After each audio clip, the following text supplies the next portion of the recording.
we'll start with opening comments from Coach and then open up for questions. To the 19, 20,000 that showed up tonight, thank you. They just propel our guys to a different level.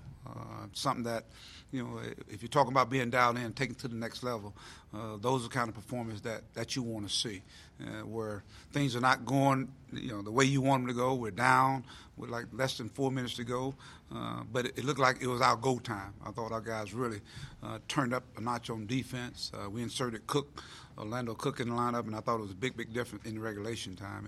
And of course, then I thought in the overtime we kept that momentum. But Tennessee, again, they're ranked for a reason. I think they're probably a top 10 team, to tell you the truth. They got so many weapons on that team. You think Grant Williams, obviously he's a tremendous player, but how about the Admiral? I mean, he was unconscious early on. And then, of course, Bowden, he has an unbelievable game for him. Then the kid came off the bench for him, James Daniels. I mean, he was outstanding. So Rick is a great coach. They were prepared. I thought they came in prepared, and I thought the first half went to their liking, 38 to 31. That's a game that's going to be in the 60s, and of course ours is more in the second half. I thought we picked up the pace a little bit with our defense, and we're just fortunate to get in overtime. And once we got in overtime, our guys, they just wouldn't be denied. Had some outstanding performances from some individuals. Jalen Barford, I thought he was the guy that kind of kick-started some things for us, and then of course Darryl is right there, kind of like his partner in crime, and the guy that's been around for 4 years is Anton Beard. I think he's the guy that kind of he's the tough guy. He's the guy that kind of the common force out there on the floor. So it was good to see our guys go out and put on performance. I thought Daniel got his first taste of SEC basketball. We talk about the sense of urgency, how it goes up a couple of notches. The first half, you could see, it's one thing to hear it, but then to go out and play against it. In the second half, I thought he was much more comfortable, and I thought he played big for us. So a good team win. Bench didn't play as great as it's been, but we relied mostly on the guys that started out the game. Again, great atmosphere, I'm sure, across the nation. Everybody got a chance to see it, and I'm proud of those guys. I'm proud of our team and proud of our fans.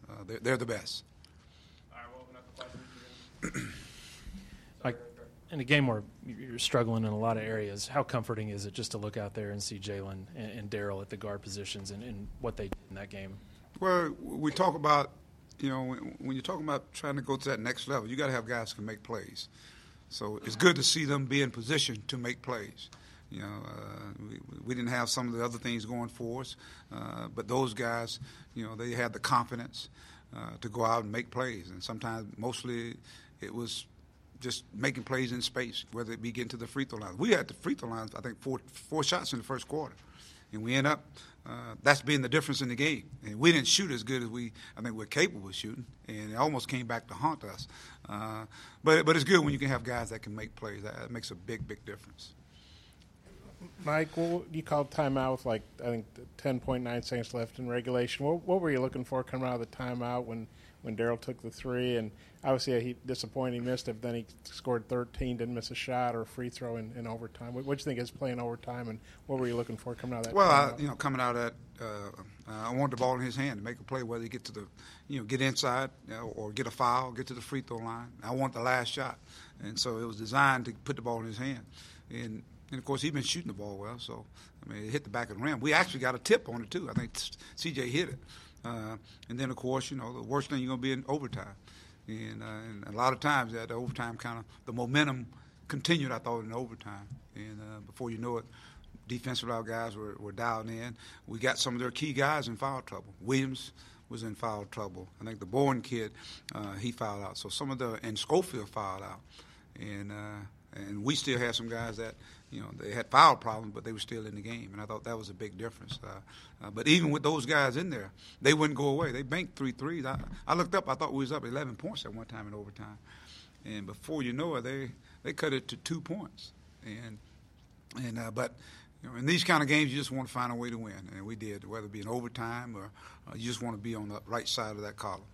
And the fact that Darryl scored 13 in OT, in 5 minutes he scored 13 points. What did you think of how he took over in overtime? Well, that's Darryl Macon. We seen him do that. We seen him; he's capable of doing that. And I thought, You know, our guys did a good job of really going through him. You know, and some of it was on an open floor. Guys making plays for him, and others didn't get to the free throw line. We saw the same thing with Jalen Barford. I think he went on a run. You know, we talk about games and runs, but we got some individuals can go on runs, and so it's good to see. And that just tells you what kind of player he is. He's a very, very capable player, and he's getting better. I think that's what it says, Bob. You talked about the second half that Gafford had. How big was that for guys like Jalen and Daryl to help open things up for them? I thought it was big. I thought that was the big part of it. I didn't think we did a good job of going inside. I thought we relied on the perimeter, and therefore sometimes it just seemed like we didn't have that crisp ball movement that we normally had. But once we start going inside, it started putting their people in foul trouble. And before you know it, boom, boom, we're in the 1-on-1. So it was a big difference when you can have a presence out there and allow those guys to get in space and make plays for not only themselves, but dropping off plays for guys to score. What adjustments were made to cut down the turnovers? I think you had 9 in the first half and just 3 the rest of the game. We've been playing it, like I said, I just thought the nerves were going. Some of the passes we were making, we were making a long pass to Anton Beer like it's an alley-oop for him. And I think Darius had like 3. So it was just a combination of some individuals. I just thought the nerves were going early on. And Tennessee, to their credit, they're a good defensive team. And they were making shots, and I thought it energized their defense. That seemed like we only got one shot, in that first half. But in the second half, I thought it was a little different. Yeah, Mike Cook only played 13 minutes, but you had him in there at the end of regulation and the overtime. What was he doing?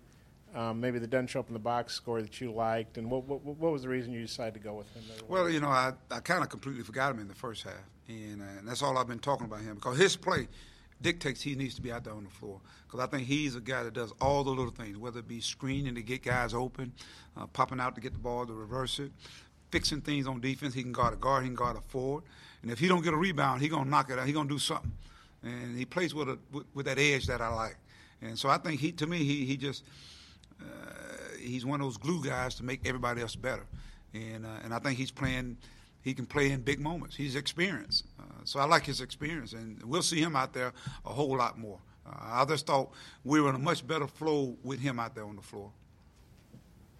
Mike, I think y'all shut down Bowden from the 3-point line. What was the focus there, and how'd y'all do it? Well, this guy was shooting 60-some% from the line, and we wanted to make sure he had to play defense on one side of it, but at the same time we identified him where he was and made him a driver. I think that was the key: make him a driver, make him a facilitator, because he's a guy that he's shooting it, and then of course now it leaves other guys open. At the Admiral, he's scoring. The James kid, the Daniel kid, he made some tough shots, and then like I said, the Turner kid, they made some shots going down the stretch. But again, it's the game is 20 minutes, not 40. It's not today.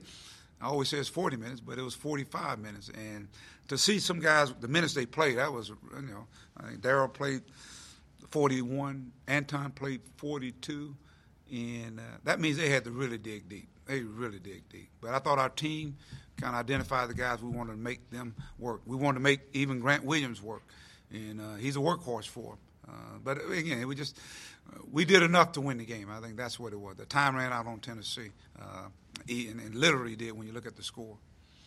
Mike, you guys were down almost the entire game in regulation, but did you guys have a feeling, hey, we're at home, we're going to find a way, or just kind of what were you thinking when Tennessee, they seemed to answer everything you guys did, they had an answer until the last 3 minutes or so? Well, you can see us surging every time. We get right there at a point, and then we'll miss a layup, or we'll not get a rebound or a loose ball, and then allow them to make those plays that you talked about. So I thought we kept coming, and we kept coming, and then eventually we got over the hump, and because of our defense, and then we took the lead. It went back and forth there right till we got in overtime, and we ended up with the last shot. Our deal is not over. The game's not over till it says 0-0 on the clock, Bob. So we know we're a team that can really score in bunches. We got those kind of players. But it's got to start on defense. And I thought once we got stops, it allowed us to get the transition. We started getting the transition game going. We got guys getting to the hole and getting to the free throw line, and allowed us to set up our defense. So I'm one of those guys. I've seen so many games that can turn. You think 40. It's just like with 40 seconds to go in the game. We're up. I think it was almost 30-something. Maybe we're up 11 points.